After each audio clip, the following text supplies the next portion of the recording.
ॐ सहना भवतु सहनौ भुनक्तु सह वीर्यं करवावहै तेजस्विनावधीतमस्तु मा विद्विषावहै। ॐ शान्ति शान्ति शान्ति हरि ओम। गीता भगवद गीता तृतीय अध्याय प्रथम प्रथम श्लोक। আমি আগে অনেকবার বলেছি যে গীতাতে একটা শ্লোক আর তারপরের শ্লোকের সঙ্গে একটা সম্বন্ধ আছে। সেই সম্বন্ধটা সবসময় আমরা যদি বুঝি তাহলে গীতার অর্থ বুঝতে সুবিধা হবে। তো এর আগে শ্লোকে অর্থাৎ দ্বিতীয় অধ্যায়ের শেষ শ্লোক 72 নম্বর শ্লোকে শ্রীকৃষ্ণ বলছেন, এষা ব্রাহ্মী স্থিতি পার্থ না এনাম প্রাপ্য বিমুহ্যতি স্থিত্বা अस्याम अंतकालेपि ব্রহ্ম নির্বাণম ঋচ্ছতি। অর্থাৎ এই ব্রহ্মের চিন্তাতে বা ব্রহ্ম তত্ত্বের চিন্তাতে, ব্রহ্মের ধ্যানে যে মানুষ শেষ কালেও থাকে, শেষ কালেও সে ব্রহ্মের চিন্তায় থাকে, সেই মানুষ ব্রহ্ম সঙ্গে এক হয়ে যায়, ব্রহ্মের সঙ্গে এক হয়ে যায়। তো এখানে বলা হয়েছে চিন্তা অর্থাৎ সে জ্ঞান, ব্রহ্মের জ্ঞান। যে মানুষ, যে ব্যক্তি ব্রহ্মের জ্ঞানে প্রতিষ্ঠিত থাকবে, তাহলে এখানে দাঁড়ালো কি ব্রহ্মের জ্ঞানে প্রতিষ্ঠিত থাকা খুব দরকার, গুরুত্বপূর্ণ। তো সঙ্গে সঙ্গে অর্জুন এই প্রশ্নটা করছেন। অর্জুনা উবাচ, অর্জুন বলল, জ্যায়সি চেত কর্মণঃ তে মতা বুদ্ধির জনার্দন তৎকিম কর্মণি ঘোরে মাম নিয়োজয়সি কেশব। জনার্দন, জনার্দন মানে যে সাধারণ মানুষের, যে তাদের প্রয়োজন বা তাদের যা ইচ্ছা বা তাদের যা দরকার, সেটা তারা যখন ভগবানের কাছে প্রার্থনা করেন সেটাকে পুরো করে দেন ভগবান, সেই ভগবান শ্রীকৃষ্ণ। বা জানা বলে যে অসুরকে মেরেছেন, অসুরের সংহার করেছেন, সে মানে শ্রীকৃষ্ণ জনার্দনা। কেশব, কেশব মানে কেশী বলে, কেশী নামের যে অসুর ছিল তার বধ করেছেন, তাকে মেরে দিয়েছেন, তার সংহার করেছেন। শ্রীকৃষ্ণকে অর্জুন জিজ্ঞেস করছেন, ও জনার্দন, ও কেশব, অর্থাৎ জনার্দন যাকে বলা হয়, কেশব যাকে বলা হয়, শ্রীকৃষ্ণ, তুমি চেত যদি কর্মণঃ বুদ্ধিঃ জায়সি তে মতা, কর্মণঃ মানে কর্মের চেয়ে, বুদ্ধিঃ বুদ্ধিকে, জায়সি বড়, তে মতা তোমার দ্বারা, মতা মনে করা হয়। মানে যদি তুমি মনে করো যে কর্মর চেয়ে বুদ্ধি বা জ্ঞানটা বড়, তাহলে তাহলে কেন, তৎ তাহলে, কিম কেন, ঘোরে মানে এত এত ভয়ানক, কর্মণি কাজে, মাম আমায়, নিয়োজয়সি লাগিয়েছ। অর্থাৎ যদি তুমি মনে করো যে জ্ঞানটা কর্মের চেয়ে বড়, তাহলে আমাকে কেন এই ভয়াবহ কর্মে লাগিয়েছো, তুমি এই যুদ্ধ করতে বলেছো। আর এর আগে তো তুমি বলছো যে ব্রহ্মের জ্ঞানে প্রতিষ্ঠিত হলে তাহলে সে ব্রহ্মজ্ঞানী হয়ে যাবে, ব্রহ্মের সঙ্গে এক হয়ে যাবে। তাহলে তো জ্ঞানই তো সবচেয়ে বড় কথা। তাহলে আমি কেন এখানে যুদ্ধে এসেছি? আর তুমি আবার আমাকে বলছো যে যুদ্ধ করো, যুদ্ধ করো। তো সেটা কেন করাচ্ছ তুমি? যদি জ্ঞানটাই ভালো, তাহলে সেই জ্ঞান লাভের জন্য আমি ছুটবো। আমি কেন যুদ্ধ করতে এসেছি, আমি কেন কর্ম করতে এসেছি? এটা হচ্ছে প্রশ্ন। আবার সেই যে কোনো কর্ম নয়, যে সে কর্ম নয়, কর্ম যেখানে আমাকে অনেককে মেরে দিতে হবে, অনেকের বধ করতে হবে, অনেকের সংহার করতে হবে, সেরকম কর্ম। সে কর্ম কেন আমি করছি? আমার তো দরকার নেই সেরকম কর্ম করা, যদি জ্ঞানটাই সবকিছু হয়। তখন আবার সেটা বলছে, মানে অর্জুন এখানেই শেষ করছে না, আবার বলছেন ব্যামিশ্রেণেব বাক্যেন বুদ্ধিম মোহয়সীব মে তদেকম বদ নিশ্চিত্য येन শ্রেয়োহম আপনুয়াম। ব্যামিশ্রেণ, ব্যামিশ্রেণ, ব্যামিশ্রেণ মানে তুমি দুটো উল্টো কথা বলছো, পরস্পর যার মধ্যে বিরোধ রয়েছে সেই কথাগুলো বলছো। বাক্যেন, এরকম কথাগুলো দিয়ে, ইবা মনে হচ্ছে যেন মেয়ে আমার বুদ্ধিম, আমার বুদ্ধিকে বা আমার বোধটাকে, আমি যা বুঝেছি, মোহে এসি, তুমি সেটাকে ঘুলিয়ে দিচ্ছ, মানে আমাকে মোহিত করছো, আমাকে মোহে ফেলে দিচ্ছ। আমি যা বুঝেছি সেটাকে তুমি একদম ভুলভাল করে দিচ্ছ, আমার বোঝাটাকে তুমি ঘেঁটে দিচ্ছ আর কি। তো আমি কি করে বুঝবো? আর তুমি আমাকে মোহিত করে দিচ্ছ, আমাকে মোহে ফেলে দিচ্ছ। কি করে? তুমি উল্টো পাল্টা কথা বলে একদিকে বলছো জ্ঞানটা ভালো, আর একদিকে বললে যে আমি যে বসে গেলাম যুদ্ধ করব না বলে, তুমি বললে না না না, এটা তুমি কি করছো, যুদ্ধ করো। তাহলে আর এটা দিয়ে মনে হচ্ছে, ইবা মনে হচ্ছে যেন তৎ, ওই একটা, একম, তো তুমি আমাকে যেন মোহিত করছো এমন মনে হচ্ছে। ওই জন্য তৎ, ওই একম, একটা, নিশ্চিত, ঠিক করে, বাধা, বলো, ইয়ে না, যেটা দিয়ে আহম, আমি, শ্রেয়, সবচেয়ে উঁচু বা উচ্চ স্তর, উচ্চ অবস্থা, আপনুয়াম, পাবো। তো দেখো তুমি কখনো এরকম বলছো, কখনো এরকম বলছো, এগুলো চলবে না। এখন একটা সিদ্ধান্ত নাও, একটা স্থির করে বলো, একটা কিছু একটা বলো, একম নিশ্চিত বাধা, একটা কিছু বলো। কখনো বলছো ডক্টর হওয়া ভালো, কখনো বলছো ইঞ্জিনিয়ার হওয়া ভালো, কখনো বলছো পুলিশ হলে ভালো। যখন মা বাবা এরকম বলবে, বলে এগুলো চলবে না, আপনারা এখন ঠিক করে একটা সিদ্ধান্তে আসুন। ঠিক সেরকম অর্জুন বলছে না, এগুলো চলবে না, আমি এমনিতেই তো মোহিত, আমার তো এমনিতেই মাথা খারাপ হয়ে আছে, তাতে তুমি আবার আবার বিগড়ে দিচ্ছ আমার মাথাটাকে। আমি যা বুঝেছি সেটাকে তুমি বিগড়ে দিচ্ছ, সেটা চলবে না। তুমি ঠিক করে একম নিশ্চিত বাধা, তুমি একটাকে ঠিক করে বলো, নিশ্চিত বলো কি করতে হবে, যেটা দিয়ে আমি সবচেয়ে উচ্চ অবস্থা, শ্রেয় হ্যাঁ প্রাপ্নু আপনুয়াম, আমি পাবো। তো একটা কিছু একটা বলো যেটা দিয়ে আমি পাবো, আপনুয়াম, ভালো কিছু একটা পাবো, মানে শ্রেয় হ্যাঁ সবচেয়ে উচ্চ অবস্থা আমি পাবো। তখন শ্রী ভগবান উবাচ, তখন ভগবান শ্রীকৃষ্ণ বলছেন লোকেস্মিন দ্বিবিধা নিষ্ঠা পুরা প্रोक्ता मया नघ ज्ञान योगेन सांख्यानाम कर्म योगेन योगिनाम। अनघ, अनघ মানে যার মধ্যে কোনো পাপ নেই, কলঙ্ক নেই, সে হচ্ছে অনঘ। অর্জুনকে বলছেন অনঘ।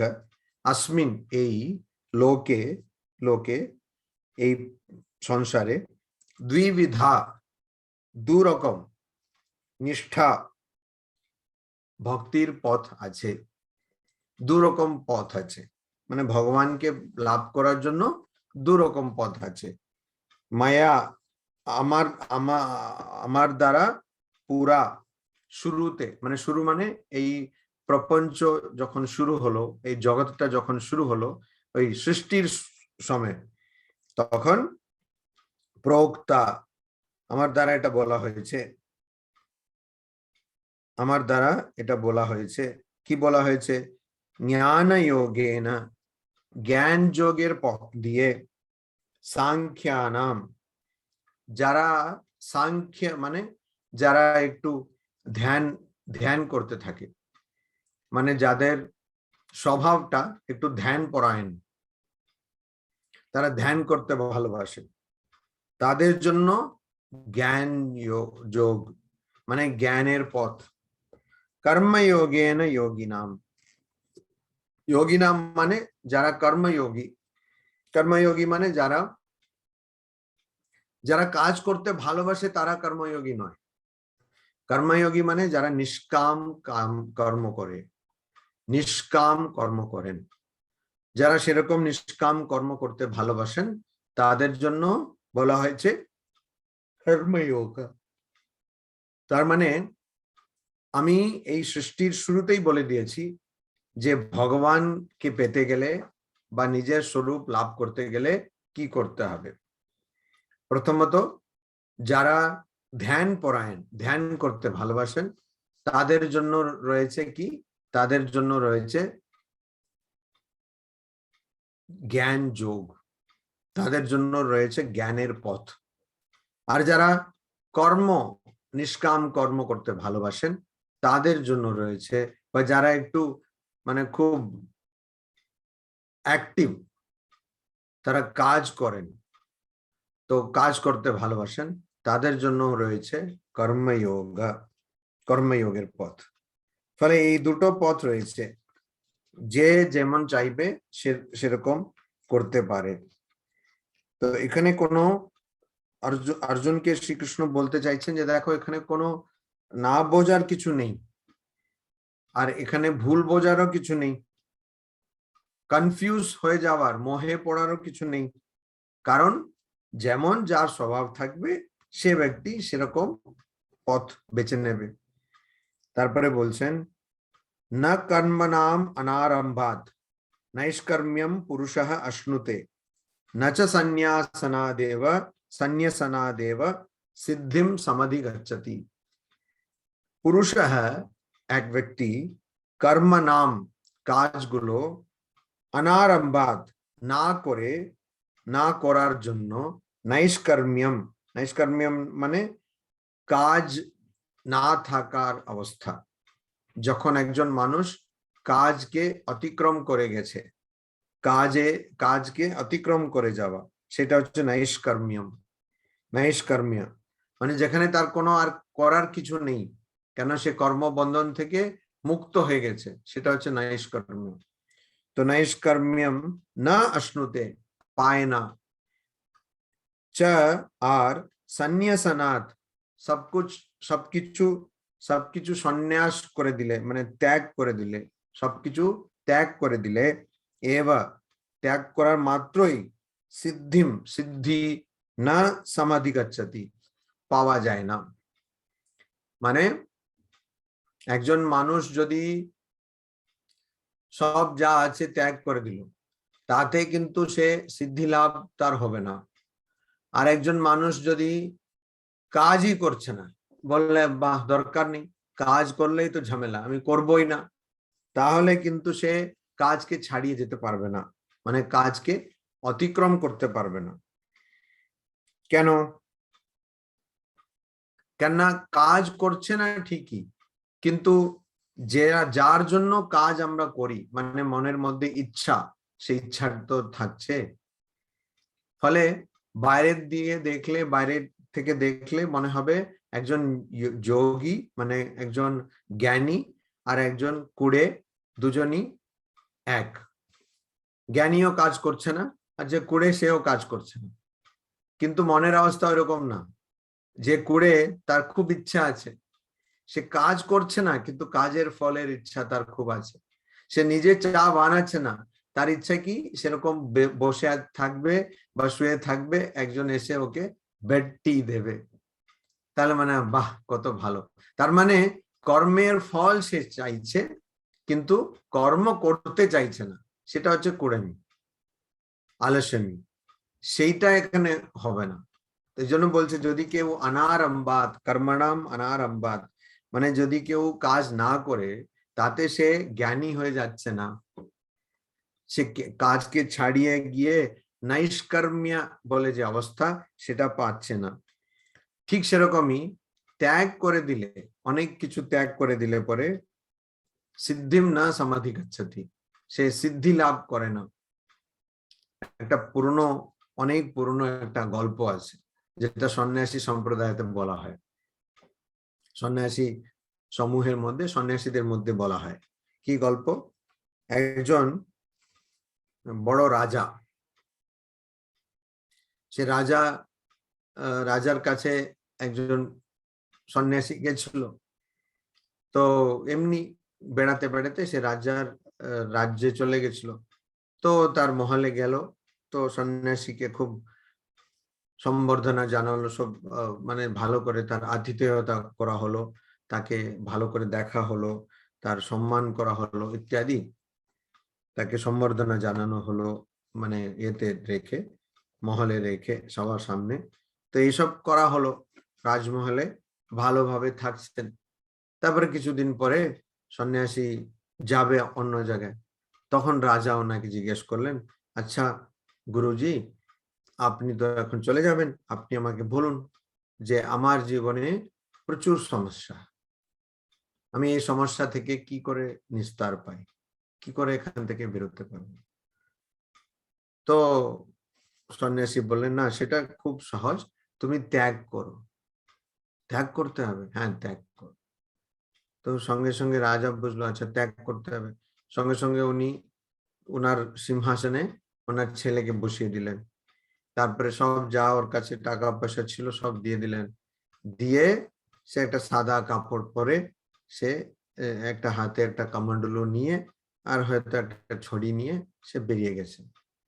কিছুদিন পরে আবার সেই গুরুকে খুঁজে বার করে বলছেন, আচ্ছা এখন আমার কি করতে হবে? বলছে ত্যাগ করতে হবে। ত্যাগ করতে হবে? তখন রাজা দেখলো ত্যাগ করতে হবে, আমি তো সব ত্যাগ করে দিয়েছি। রাজা ভাবলো, না, যখন গুরুজি বলছেন ত্যাগ করতে হবে, নিশ্চয়ই কিছু আমাকে ত্যাগ করতে হবে। তো ওর যা ছড়ি ছিল সেটাকেও ফেলে দিল, তা কমন্ডলুও ফেলে দিল, সব ফেলে আবার সে গুরুর কাছে গেল। তো গুরু আবার বলছে ত্যাগ করতে হবে, ত্যাগ করতে হবে।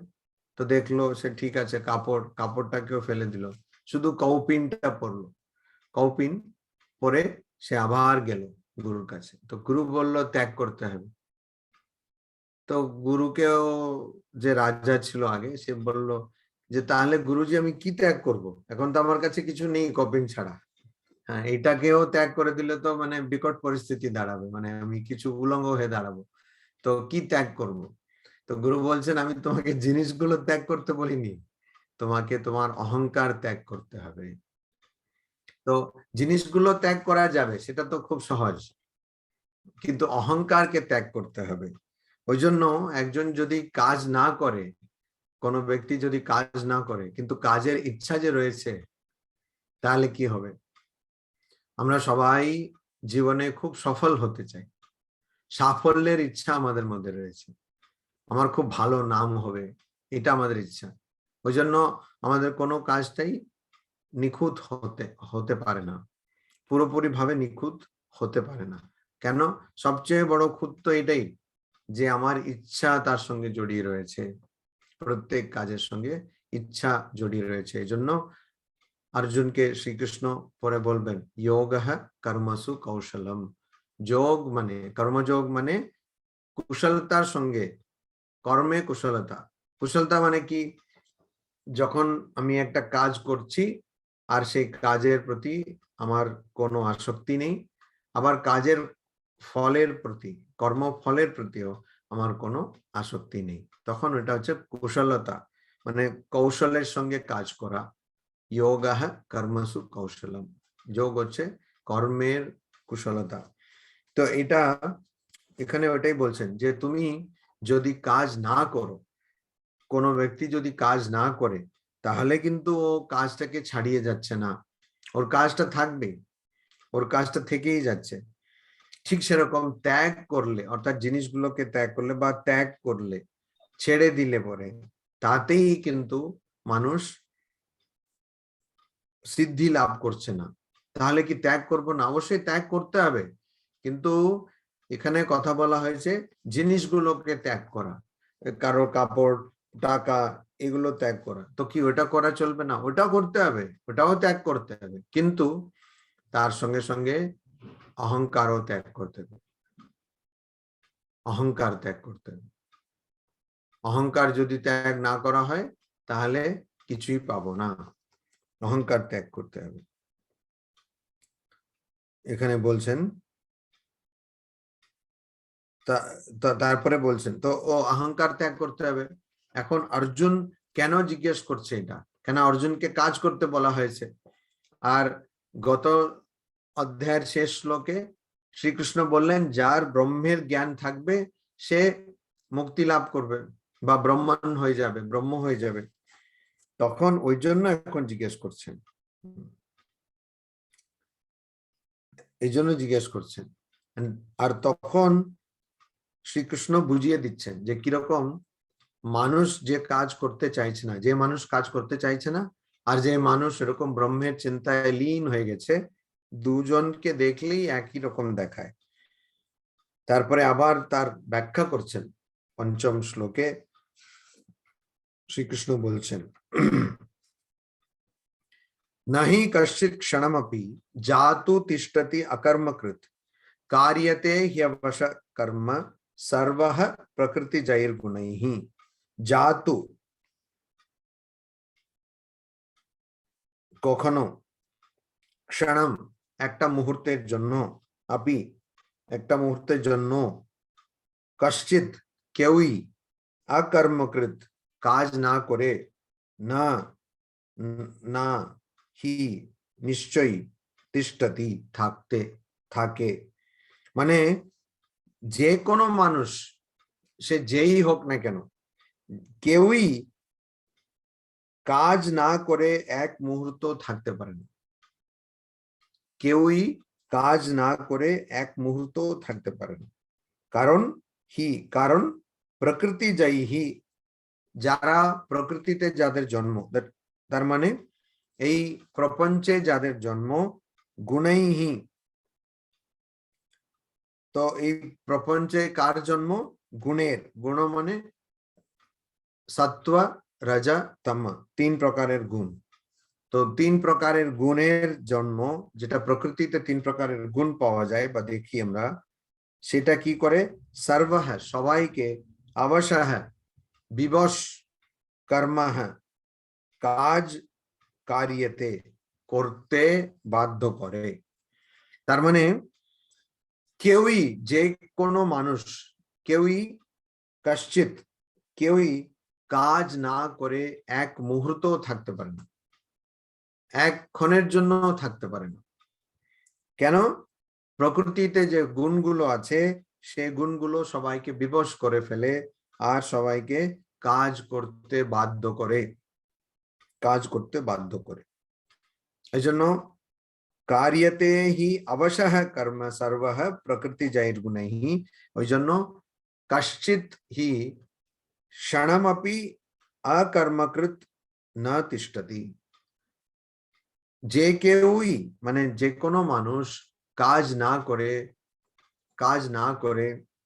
থাকতে পারে না, এক ক্ষণের জন্য, এক মুহূর্তের জন্য কাজ না করে থাকতে পারে না, থাকতে পারে না। তো এখানে মানেটা কি হলো? কাজ না করে থাকতে পারে না, আমরা তো থাকি সবসময়, আমরা সেটাকে বিশ্রাম বলি, আমরা তো কাজ করছি না তো তখন। তো এখানে কথা হচ্ছে কাজ যদি বাইরে নাও করা হয়, ভিতরে কাজ চলছে, বিশ্রাম যখন নেওয়া হচ্ছে, চিন্তা করা হচ্ছে আচ্ছা কি করব, করোনা যখন খুলে যাবে কোন রেস্টুরেন্টে যাব, কি খাবো, কোথায় বিরিয়ানি থাকবে না কোথায় কি খাবো, ফুচকা খাবো, এখন তো করোনাতে খেতে পারছি না, এরকম করে ভাবা হয়। বা দেখো কিরকম আমি এই কাজটাকে এড়িয়ে গেলাম, করলাম না। তো অনেকে যাদের করণীয় যে কাজ সেটা না করলে মনে মনে এটা ভাববে, দেখো কিরকম আমি ওখান থেকে বেঁচে গেলাম কাজ না করে। তো এটা কাজ চলছে, মনে কাজ চলছে। স্বামীজি কর্মযোগের শুরুতেই বলছেন যে কোনো কর্ম, সেটা হচ্ছে যে কোনো রকম কাজকে কর্ম বলে। এনি অ্যাকশন, সে চিন্তা করাটাও একটা কর্ম, সেটাকেও কাজ বলে, সেটাকেও কর্ম বলে। তো ঠিক সেরকম যদি দেখি, তাহলে সত্যি তো কেউই একক্ষণের জন্য কাজ না করে থাকতে পারে না। তাহলে যদি তা হয়, তাহলে মানুষকে কাজ করতেই হবে।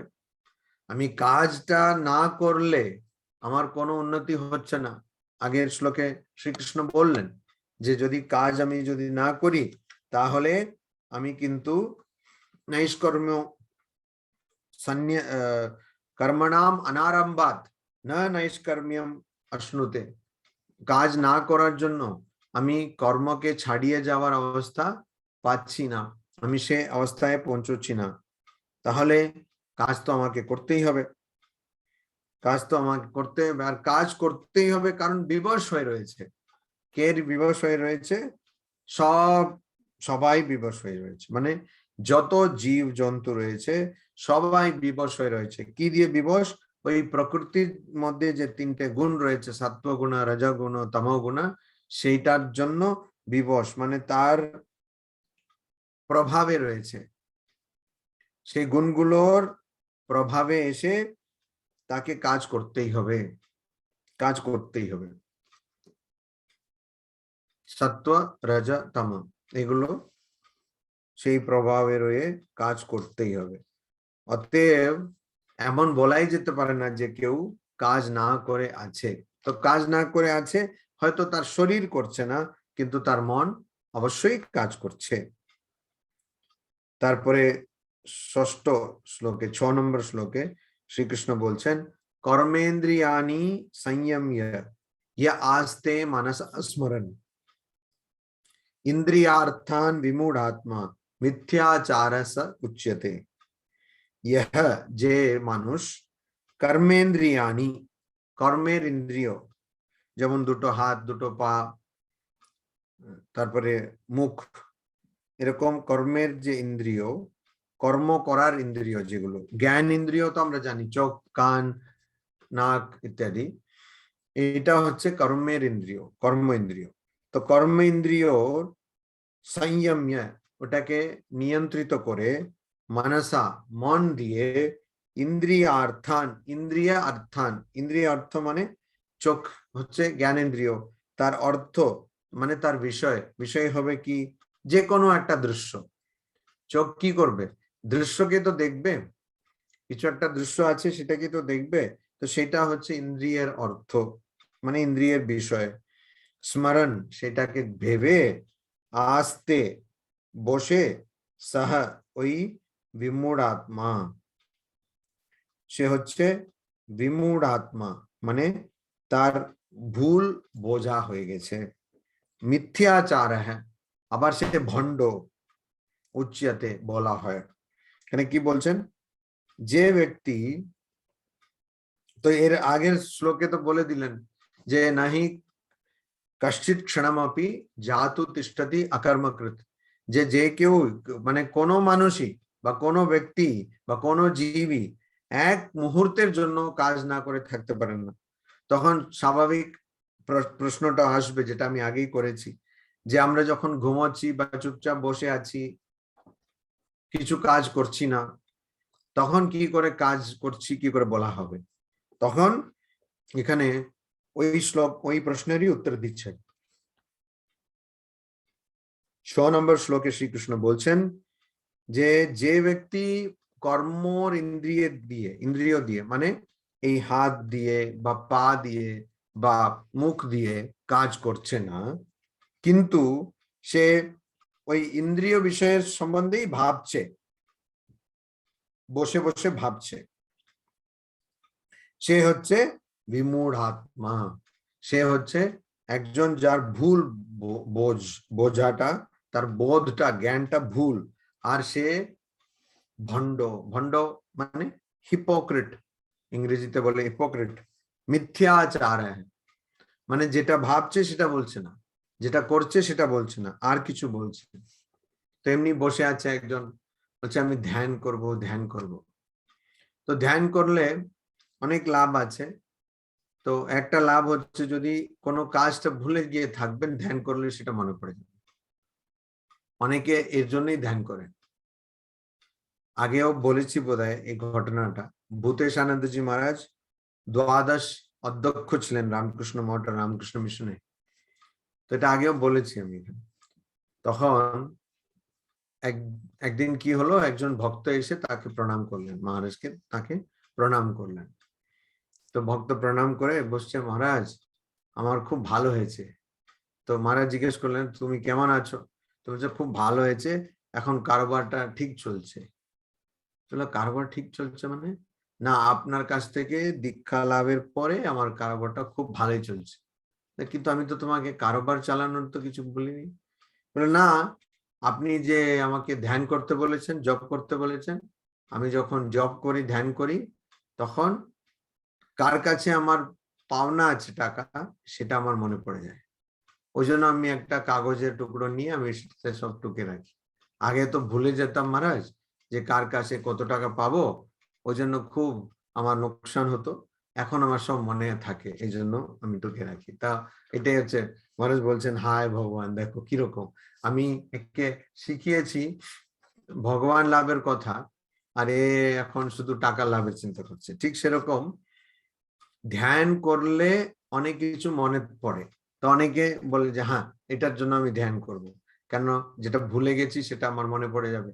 আবার অনেকে ধ্যান করে কেন না, ধ্যান করলে শরীরটা ভালো থাকে, শরীরটা ভালো থাকে এজন্য ধ্যান করছে, ডক্টরের খরচাটা কমে যাবে ইত্যাদি। এরকম ভেবে ভেবে যারা ধ্যান করেন, তো তারা কি করেন, তারা বসে বসে ধ্যান তরিকার করছে, তারা সব দুনিয়ার জিনিস ভাবছে, দুনিয়ার জিনিস ভাবছে।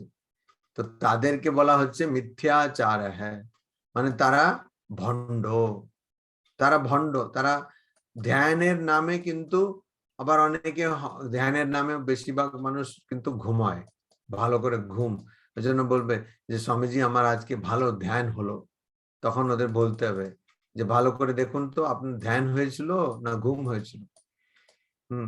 কেন সে ঘুমাতে পারছে না, এখানে এসে ধ্যান করব বলে বসে ভালো করে ঘুমাও। কেউ তো জানে না যে কিরকম, তো লোকেরা দেখে ভাববে যে আচ্ছা মনে হচ্ছে লোকটি ঘুমাচ্ছে, বুঝলে দেখে তো তাই মনে হচ্ছে। বলে না না, ধ্যানের অনেক অবস্থা, তুমি বুঝতে পারছো না, ধ্যান এরকম করে অবস্থা হচ্ছে। তো এরকম ধ্যান করে, তো মিথ্যাচার হ্যাঁ, যে কাজ না করে মাথায় শুধু ওই ইন্দ্রিয়ের বিষয়ের কথা চিন্তা করছে, মাথায় চিন্তা করছে। স্মরণ মানে ভাবছে, ভাবছে সেটাকে মনে করছে, আস্তে মনে করছে। ইন্দ্রিয়া অর্থান, ইন্দ্রিয় অর্থান মানে ইন্দ্রিয় বিষয়গুলোকে। বলা হলো রান্না করো, এবারে রান্না করবে না, করে মির্জন, ঠিক আছে ভালো কথা, রান্না করবে না তাহলে আর কিছু কাজ করো বা আর কিছু করো না, সেটা নয়। বসে বসে চিন্তা করবে, বাহ যদি একটু ভালো খিচুড়ি হতো তাহলে কত ভালো, বৃষ্টি বৃষ্টি ভাব, খিচড়ি খিচড়ি হলে কত ভালো হতো, এরকম চিন্তা করছে। তো এটা হচ্ছে মিথ্যাচার হ্যাঁ, হচ্ছে মিথ্যাচার হ্যাঁ, মানে ভুল তার আচরণ, ভুল আচরণ, ভণ্ড আচরণ। আর ওই জন্য মানুষকে কাজ সবসময় করতে হবে, কেন মনের মধ্যে কাজটা আছে, মনের মধ্যে কাজের বীজ যেটা, সেটা হচ্ছে ইচ্ছা, সেটা রয়েছে। তো কাজ করতে হবে মানে কি, কাজ করার সময় আমাদের মনে রাখতে হবে যে আমার প্রকৃত স্বরূপ কি, আর এই কাজের দ্বারা আমি আমার যত প্রারব্ধ কর্ম রয়েছে সেটাকে আমি শেষ করব। অতএব আমাকে কাজ সেভাবেই করতে হবে। কাজ আমাকে ইন্দ্রিয় বিষয়ে সংগ্রহ করার জন্য কাজ করলে কিন্তু আমি মোক্ষ পাবো না। আমাকে, আমি যদি নাম যশের জন্য কাজ করি তাহলেও মোক্ষ পাবো না। তো আমাকে কাজ করতে হবে কিরকম, আমাকে কাজ করতে হবে এই ব্যাপারটা বুঝে নিয়ে যে এই শরীরটা অনিত্য, মনটা অনিত্য, প্রাণ অনিত্য, যেগুলো দিয়ে আমি কাজ করছি সবকিছুই অনিত্য, কোনোটাই থাকবে না, আর শুধু ব্রহ্ম বা ভগবান থাকবেন। এই জিনিসটা বুঝে তারপরে কাজ করতে হবে। সেটাই ঠাকুর বলছেন, অদ্বৈত জ্ঞানকে আঁচলে বেঁধে তারপরে সংসার করতে হবে। তো তখন 7 নম্বর শ্লোকে শ্রীকৃষ্ণ ওটাকে আবার ব্যাখ্যা করছেন যে কিরকম, यस्त्विन्द्रियाणि मनसा नियम्य आरभते अर्जुन कर्मेन्द्रियैः कर्मयोगम असक्तः स विशिष्यते। बोलছেন ও অর্জুন, यह जे तू किंतु इंद्रियाणि मनसा नियम्य असक्तः, মানে যে ইন্দ্রিয়গুলোকে মন দিয়ে নিয়ন্ত্রিত করেছে, যে মন দিয়ে তার মন দিয়ে ইন্দ্রিয়গুলোকে নিয়ন্ত্রিত করেছে, আর যে আসক্ত হ্যাঁ মানে যার কোনো আসক্তি নেই, যার কোনো আসক্তি নেই, সে কি করে, সে তার কর্মেন্দ্রিয়হি, তার কর্মেন্দ্রিয়গুলোকে কি করে, সে কর্মেন্দ্রিয়গুলোকে কাজের দিকে ঘুরিয়ে দেয়, কর্মযোগম, কর্মযোগের দিকে ঘুরিয়ে দেয়। কেন? ওই সেই যে সেরকম ইন্দ্রিয় দিয়ে মনকে যে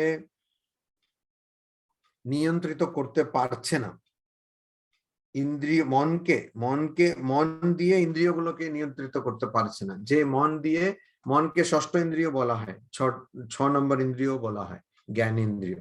তো মনকে যে মনের দ্বারা ইন্দ্রিয়গুলোকে নিয়ন্ত্রিত যে করতে পারছে না, সে কি করবে, সে শুধু ইন্দ্রিয় বিষয়গুলো পিছনে ছুটবে, ইন্দ্রিয় বিষয়ের পিছনে ছুটবে।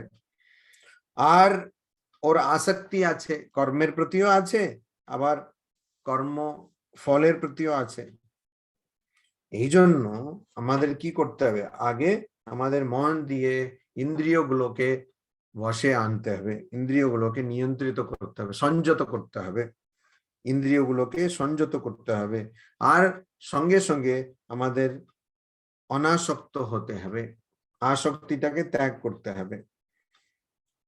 আর সেটাই হচ্ছে কর্মযোগম আরভতে সহ বিশিষ্যতে, মানে যে সেরকম কর্ম করবে, কর্মযোগ করবে, সে আবার বিশিষ্যতে মানে সে ওইটাতেই ভালো হবে, মানে সে উচ্চ অবস্থাকে প্রাপ্ত করবে, বিশিষ্যতে বিশেষ অবস্থাকে প্রাপ্ত করবে, সে খুব উৎকৃষ্ট হবে তার কাজ। আর যে জিনিসটা সে পেতে চায়, মোক্ষ, সে পাবে, তাড়াতাড়ি পাবে। মানে উৎকৃষ্ট মোক্ষ লাভে উৎকৃষ্ট কি করে হতে পারে, মানে তাড়াতাড়ি পাবে। কেন মোক্ষ লাভ তো একটাই, সবার একটাই রকম হয়, কিন্তু সবাই ওটাকে আলাদা আলাদা ভাবে তার ব্যাখ্যা করেন। এই জন্য এখানে বিশিষ্যতে মানে কি, মোক্ষ লাভ হবে কিন্তু তাড়াতাড়ি হবে, শীঘ্রই তার মোক্ষ লাভ হবে। কেন হবে?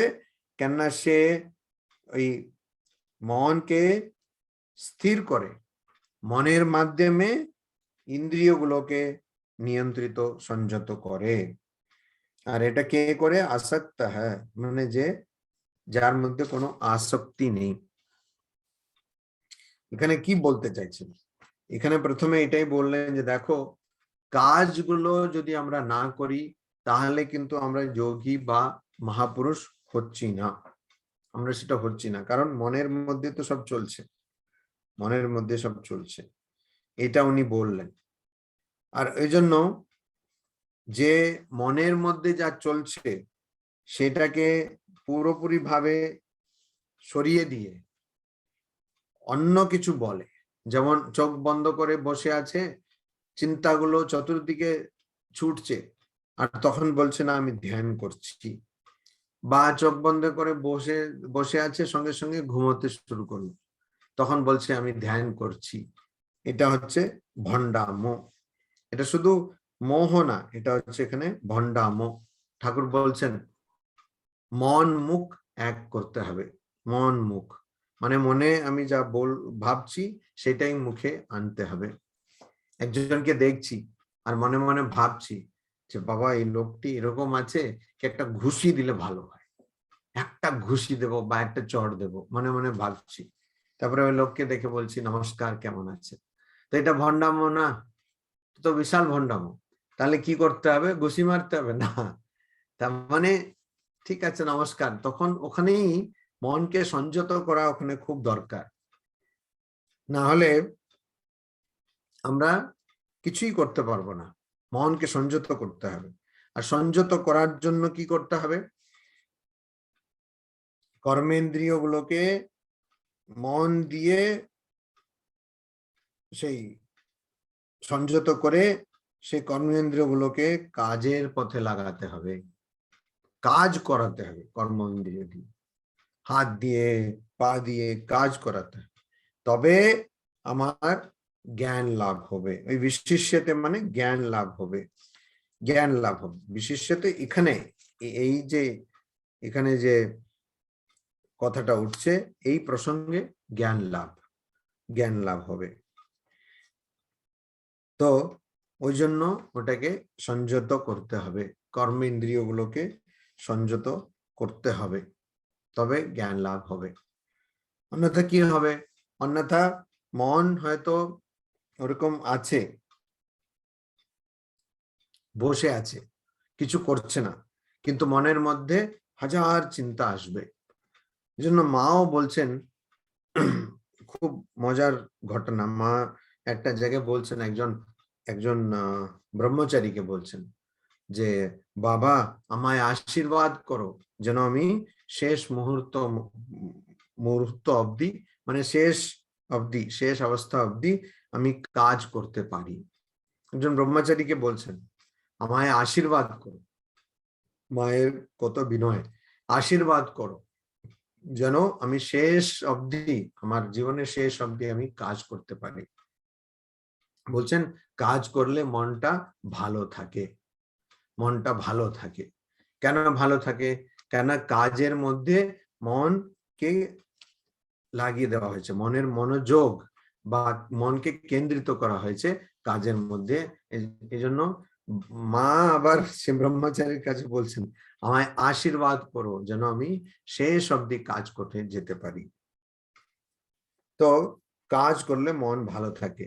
তো যারা এটা জানেন, মানে যারা ইন্দ্রিয়গুলোকে মন দিয়ে যারা নিয়ন্ত্রিত করেছেন, সংযত করেছেন, তারা কি করেন?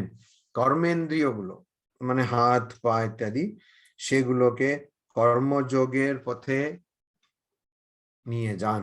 মানে কর্ম ইন্দ্রিয় দিয়ে তারা কর্মযোগ করেন। আর কর্মযোগ করার জন্য তারা তো আগেই জানতে পেরেছেন যে কর্ম না করে বা কর্ম করে কিছু পাওয়া যাবে না। এটা তারা জানতে পেরেছেন। কেন? কর্ম আমি যদিও বাইরে করছি না, কিন্তু চুপচাপ বসে আছি, মন তো ছুটছে চতুর্দিকে না, মন তো ছুটছে, এখানে চলছে ওখানে চলছে, ভাবছে ও আমার মাস্কটা শেষ হয়ে গেল, মাস্ক কিনতে হবে, স্যানিটাইজার শেষ হয়ে গেল, স্যানিটাইজার কিনতে হবে, এরকম ভাবছে। তো মন যেহেতু চতুর্দিকে ছুটছে, তাহলে কর্মই তো করছে মন। এইটা যে জানবে সে কি করবে?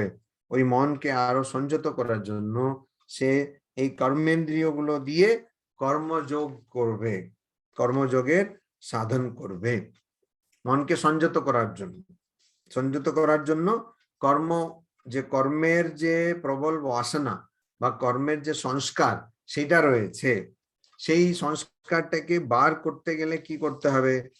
কর্ম করতে হবে, কর্ম করতে হবে। আর সেইটাই করবে যে এইটা জানে, মানে ইহ তু ইন্দ্রিয়ানি মনসা নিয়ম্য আরভতে অর্জুন, মানে যে মন দিয়ে এই ইন্দ্রিয়গুলোকে, ইন্দ্রিয় মানে এখানে জ্ঞানেন্দ্রিয়ের কথা বলা হচ্ছে, জ্ঞানেন্দ্রিয়কে সংযত করেছে, নিয়ন্ত্রণে এনেছে, মন দিয়ে যে ইন্দ্রিয়গুলোকে, জ্ঞানেন্দ্রিয়কে সংযত করেছে, সে ব্যক্তি কি করবে?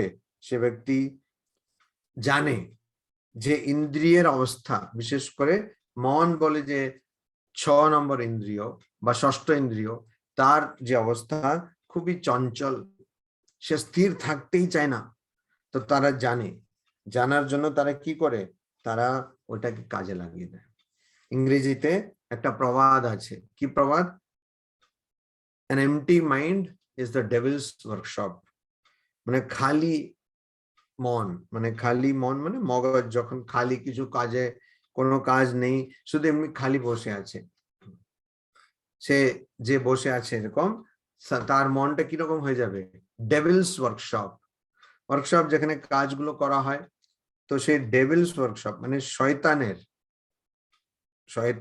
শয়তানের মানে বাংলাতে আমরা এমনি আদর করে বলি শয়তান, মানে যে ভগবান একজন আরেকজনকে বলে শয়তান বা হয়ওয়ান, এসব বলা হয় উর্দুতে, শয়তান, হাইওয়ান এগুলো বলা হয়, মানে ভগবানের বিরুদ্ধে যে থাকে। এটা ক্রিশ্চিয়ানিটি, জুডাইজম আর ইসলামে এরকম মানা হয় যে একজন ভগবান আছেন, আবার একজন শয়তানও আছেন। তো empty mind is devil's workshop, তার মানে ওই শয়তানের সেখানে কাজ হবে, মানে সে ভুলভাল কাজ হবে, ভুল পথে চলে যাব, মানুষ ভুল পথে চলে যাবে। ওই জন্য empty mind is a devil's workshop. তো ওই ডেভিলের জন্য সেটা ওয়ার্কশপের মতন হয়ে যাবে, কেন সে ডেভিল দেখবে, মানে শয়তান দেখবে, বাহ এই ছেলেটি তো চুপচাপ বসে আছে, যাক এর মাথায় একটা পোকা দিলাম, বাস একটা কিছু ভুল চিন্তা, ভুল ভাব ধারণা সে দিয়ে দেবে, তারপরে মাথায় আসবে, হ্যাঁ সত্যি তো, এটা এরকম করলে কি হয়, আমি ওর সঙ্গে তো এরকম ঝগড়া করিনি, চুপচাপ বসে আছি, সঙ্গে সঙ্গে মনে পড়লো 2 বছর আগে কেউ আমার সঙ্গে খুব খারাপ ব্যবহার করেছে, 2 বছর আগে, সঙ্গে সঙ্গে মনে পড়লো, হ্যাঁ ঠিক তো, আমি কত ক্ষমাশীল, আমি তো ভুলেই গেছিলাম যে লোকটি আমার সঙ্গে এরকম অবিচার করেছে, না ওকে ধরে, ওকে খুঁজে বার করে ওর সঙ্গে ঝগড়া করতে হবে। এটা কেন হলো? কাজ না করার জন্য, চুপচাপ বসে থাকার জন্য সব মাথা থেকে এটা বেরিয়ে এলো। তো এই জন্য যারা জানেন এগুলো, তারা কি করেন? ওই কর্মেন্দ্রিয় দিয়েই কাজ করান, কিন্তু তাদের উদ্দেশ্য থাকে যে এই কাজটাকে ভালোভাবে করা হোক, আর তার সঙ্গে সঙ্গে কাজটাকে যেন অতিক্রম করতে পারি, মানে কর্মটাকেই ছাড়িয়ে যেতে পারি, মানে নৈষ্কর্ম, এটা ওদের মাথায় থাকবে। তো এই জন্য এখানে শ্রীকৃষ্ণ এটা বোঝাচ্ছেন যে দেখো, কর্মটাকে বাদ দেওয়া যাবে না, কর্ম না করে থাকা যাবে না। কেন? কেন সেটা গুণের প্রভাবে সেটা হবেই, সত্ত্বগুণ, রজগুণ, তমগুণ। স্বামীজি একটা জায়গায় বলছেন যে মানুষ খুব বাজে কর্ম করে থাকে, সে তার কাছে তার দ্বারা বাজে কর্ম আরো বাজে কর্ম হবে, কেননা ওর যে বাজে কর্ম যে করেছে তার ভিতরে যে সংস্কার রয়েছে, সে সংস্কার আরো বাজে কর্মগুলোকে তার দিকে আকর্ষিত করবে, আকৃষ্ট করবে। সেরকমই যদি ভালো কাজ কেউ করে থাকে, তাহলে সে ভালো কাজই করতে থাকবে, মানে সে নিজেকে আর কিছু নিয়ন্ত্রিত করতে পারবে না, কেননা ভালো কাজের সংস্কার আবার অন্য ভালো কাজকে ওর দিকে টানবে। ফলে প্রকৃতি জয়ী গুণৈহি, গুণ যেগুলো প্রকৃতির দ্বারা সৃষ্টি, সেই গুণগুলো সত্ত্ব রজ তম গুণ, সেই গুণগুলো নিজে তার প্রভাব করে, নিজের প্রভাবের জন্য সে মনের মধ্যে অনেক রকম চিন্তা দেবে, আর সেই চিন্তাগুলোই কাজে পরিণত হয়। তো যদি কেউ চিন্তা আছে মাথায় কিন্তু কাজ করছে না, সেটা ভণ্ডাম, ভাবছে আমার প্রচুর টাকা দরকার, বাইরে বলছে যে না আমার টাকার দরকার নেই, ভণ্ডাম। ওখানে ঠাকুর বলছেন না, মন মুখ এক করা, মন মুখ এক করতে হবে, ঠাকুর শ্রীরামকৃষ্ণ বলছেন মন মুখ এক করতে হবে। তো এখানে মন মুখ এক কথায় হচ্ছে, ভাবছি কিছু একটা, করছি কিছু একটা, বলছি কিছু একটা। ওই জন্য যারা এই ব্যাপারটা জানেন, যারা মন দিয়ে ইন্দ্রিয়গুলোকে অর্থাৎ জ্ঞানেন্দ্রিয়গুলোকে নিয়ন্ত্রিত করেছেন, তারা সেই তাদের অঙ্গ মানে কর্মেন্দ্রিয়, সে কর্মেন্দ্রিয় দিয়ে তারা মনকে দিয়ে আবার কর্ম করায়, কর্মেন্দ্রিয়কে কর্মে লাগিয়ে দেয়, কর্মযোগে লাগিয়ে দেয়। আর তারা কিরকম হন? আসক্ত। হ্যাঁ, শুধু আসক্ত হলেই এটা করতে পারবে, আর কেউ করতে পারবে না। মানে আসক্তি না থাকলেই এটা করতে পারবে। যার মনের মধ্যে রয়েছে যে আচ্ছা এই কাজ করলে আমি এত টাকা পাবো, ওই টাকা দিয়ে এই করব ওই করব, আর টাকাকে আরো জমাবো, আর খুব তার মধ্যে খুব সুদ পাবো, সেটা দিয়ে আরো টাকা জমাবো, বাড়াবো ইত্যাদি যারা ভাবে, টাকা না হোক আর কিছু যদি ভাবে, তাহলে কি হয়? সেই মনটাকে সে সংযত করেনি, তার ইচ্ছাগুলোকে সে কমায়নি। তো বাইরে শুধু যদি ও কাজ না করে থাকে, সেটা দিয়ে কিছু হবে না।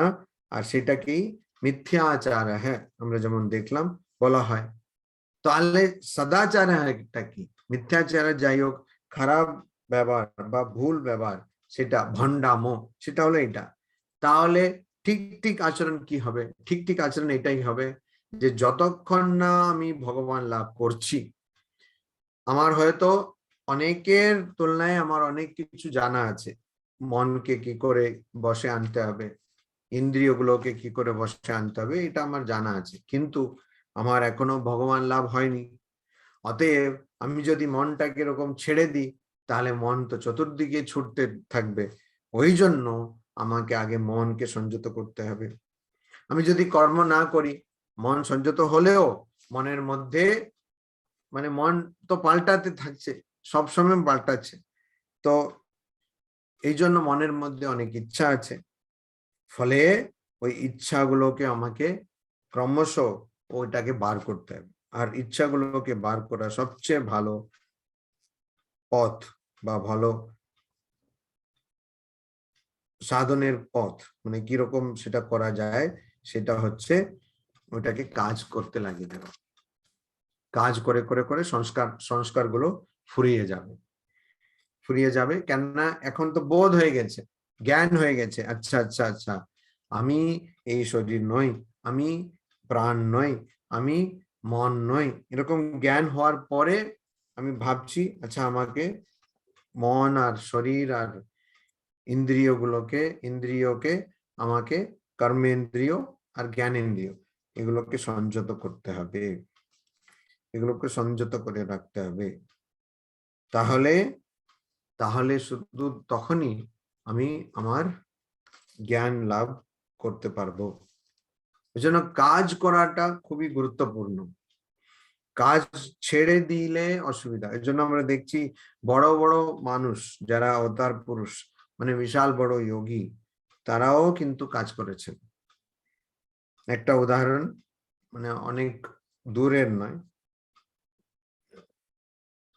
মানে অনেক বছর আগের নয়, উদাহরণ রমনা মহর্ষি। রমনা মহর্ষি উনি তামিলনাড়ুতে তিরুভান্নামালাই বলে একটা জায়গা আছে, আর ওখানে শিবের একটা বড় মন্দির আছে। তো এই মন্দিরে উনি গেলেন প্রথমে, তারপরে আলাদা হয়ে থাকতে লাগলেন। তো উনার জ্ঞান লাভ হয়ে গেছিল, উনি নিজের শরীর থেকে নিজেকে আলাদা ভাবে দেখেছেন। এরকম যখন উনি পড়ছিলেন তখন উনার জ্ঞান লাভ হয়ে গেছিল। কিন্তু উনি ওনার মধ্যে একটা ইয়ে ছিল যে উনি কথা বলতেন না, খুব কম কথা বলতেন, মানুষকে এরকম দেখতেন, আর তখনই মানে সেই চাউনিতেই মানুষ কিছু বুঝে যেত, আর খুব দরকার হলে একটা দুটো শব্দ কথা বলতেন। কিন্তু সেই রমনা মহর্ষিও কাজ করেছেন, সেই রমনা মহর্ষিও কাজ করেছেন। তিনি অদ্বৈতী ছিলেন, তিনি কাজ করেছেন, প্রচুর প্রচুর গ্রন্থের রচনা করেছেন, আবার অনেককে অনেক কিছু বলে দিয়েছেন। যে একদম কথাই বলতে ভালোবাসতেন না, সেও কাজ করেছেন। কেন? কেন সেইটাই হচ্ছে জ্ঞানীর লক্ষণ। বড় বড় জ্ঞানীরা, বড় বড় মহাপুরুষরা প্রচুর কাজ করে। স্বামী বিবেকানন্দ একটা উদাহরণ, কত কাজ করছেন।